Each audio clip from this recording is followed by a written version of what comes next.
मजबूत करते हुए हर्ष मल्होत्रा जी को सांसद बनाया और यही विकास कार्य की डोर को हर्ष मल्होत्रा जी ने आगे बढ़ाते हुए पार्क के किसी भी कार्य में कोई भी रुकावट ना हो उसकी पूरी जाने जो विकास का कार्य दिखाया है उसका सबसे महत्वपूर्ण उदाहरण हमारे बीच में है तो ये डॉक्टर हेडगेवार पार्क है। बिना कोई विलंब करे हुए मैं हमारे बीच हैं अरुण चौधरी जी जो कि जिले में किसान मोर्चा के मंत्री हैं, वो भी हमारे बीच हैं। हमारे आदरणीय पूजनीय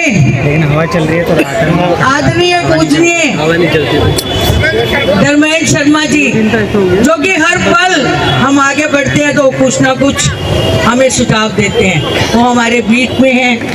हमारे बीच में हमारे जिले के प्रभारी सुनील शर्मा जी भी बीच में हैं। हमारे बीच में बड़गन विधानसभा प्रभारी अनिल शर्मा जी बोल दिया।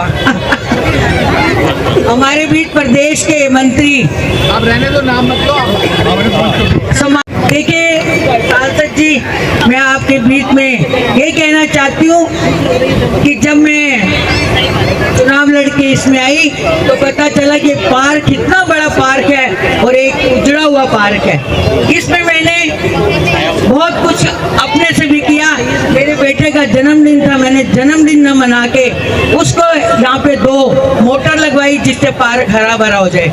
मगर कुछ ऐसा बड़ा पार्क होने के बाद इसमें कुछ भी मतलब आगे नहीं, काम बढ़ता ही नहीं था। तो फिर मैंने, जैसे आप हमारे सांसद हो ऐसे मैंने आगे लिख के दिया तो ये पार्क का बड़ा सुंदरीकरण हुआ। देखिए आज पहले 1 मंजिल मकान होता था, अभी 6 मंजिल मकान है। लोग धूप सेकने कहाँ जाएंगे? लोग धूप सेकने यहाँ आते हैं, गर्मी में हवा खाने आते हैं। तो इसीलिए इसका टाइम हमने सुबह का 5 से लेके 9 बजे तक रखा है और शाम का हमने 3 से 8 बजे तक।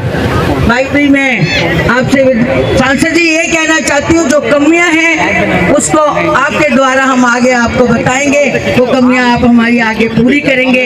मैं कई दिन से आपके पास जा रही थी कि इसका लोकार्पण कीजिए। आज वो भाग्यशाली दिन है जिस दिन आप हमारे बीच आए हैं। ये जनता आपका इंतजार कर रही थी और मैं एक खूबी अपने सांसद जी की बताना चाहती हूँ। अगर आपका कोई भी छोटे से छोटा काम है तो आप उनको इनवाइट करेंगे तो जरूर आते हैं, आपके बीच में खड़े रहते हैं।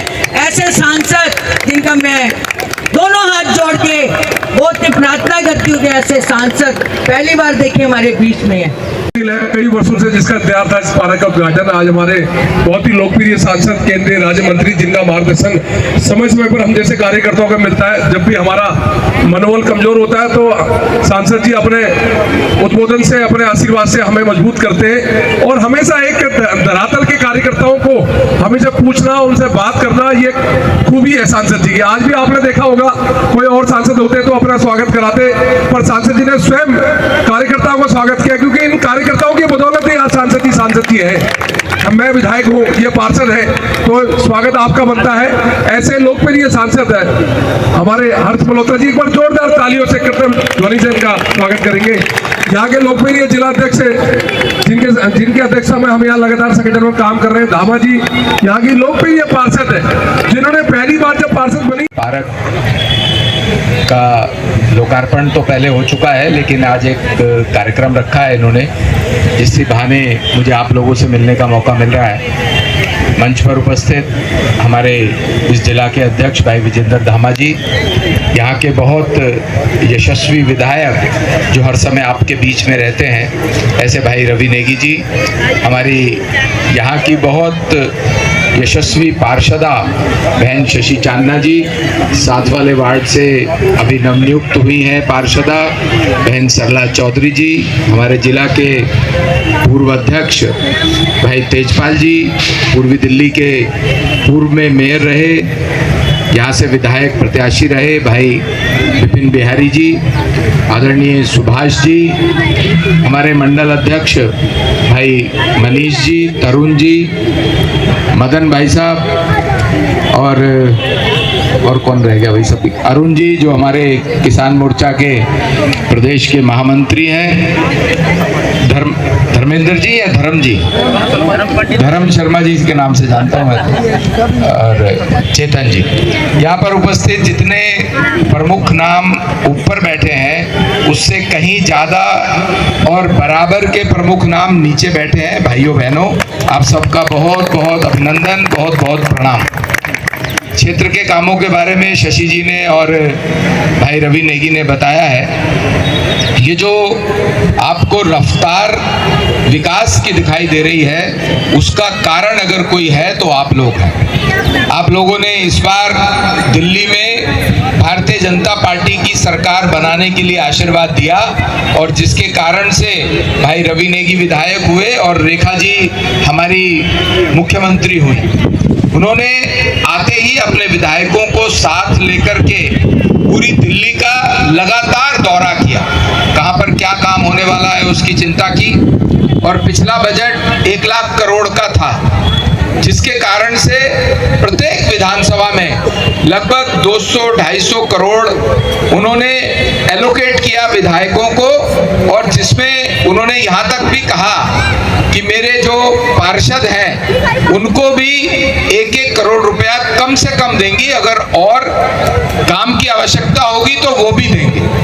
और हालांकि सांसद के नाते हमारे पास बहुत ज़्यादा फंड नहीं होता है, हमें पॉलिसी बनानी होती है, लेकिन फिर भी 5 करोड़ रुपए का 2 बार हमें फंड मिला है। मैंने उसमें पड़पड़गंज विधानसभा में भी अधिकांश फंड दिया, चाहे वो सोलर लाइट्स हो या हाई मास्ट लाइट हो या कोई और भी काम कराना हो। लेकिन समझने की बात यह है कि ये जो सरकार आपने इस बार भारतीय जनता पार्टी की रेखा जी के नेतृत्व में चुन के भेजी है, इसकी नीयत भी काम करने की है। इनको नीति बनाना भी आती है, नीति बना रहे हैं, और नेतृत्व के रूप में आदरणीय प्रधानमंत्री नरेंद्र मोदी जी के नेतृत्व में रेखा जी उनके मार्गदर्शन में काम कर रही है। तो मतलब नीति भी है, नेता भी है, नेतृत्व भी है। भाई अनिल शर्मा जी हमारे इस विधानसभा के प्रभारी भी है, वे भी लगातार कार्यकर्ताओं के बीच में रह करके हमें मार्गदर्शन देते हैं। और आप देखिए कि पूरे देश में आयुष्मान भारत योजना लागू है, पर दिल्ली में लागू नहीं थी। प्रधानमंत्री जी स्वयं जब भाषण देने आए थे भजनपुरा, तो उन्होंने कहा था कि दिल्ली में आप भाजपा की सरकार बनाइए, आयुष्मान भारत योजना भी लागू करेंगे, यमुना जी की सफाई भी करेंगे और दिल्ली के विकास को और गति देंगे। तो रेखा जी जिस दिन मुख्यमंत्री बनती हैं उसी दिन शाम को जो पहली कैबिनेट की बैठक, उसके अंदर उन्होंने आयुष्मान भारत योजना के पूरे देश में 5 लाख रुपए प्राइवेट हॉस्पिटल में आयुष्मान भारत योजना में गरीब आदमियों के लिए मुफ्त में इलाज होता था, पर रेखा जी ने आते ही उसको गरीब लोगों के लिए 10 लाख रुपए किया। और जो दिल्ली के बुजुर्ग हैं, चाहे अमीर हैं चाहे गरीब हैं, जो 70 साल से ऊपर के बुजुर्ग हैं, उनको भी 10 लाख रुपए का इलाज प्राइवेट हॉस्पिटल में मुफ्त देने की बात पास की। और आज 6 लाख से ज्यादा लोगों ने उन आयुष्मान भारत योजना का कार्ड बना के, और लगभग 70,000 लोगों ने अब तक 10 लाख रुपए का इलाज प्राइवेट हॉस्पिटल में मुफ्त करवा लिया है।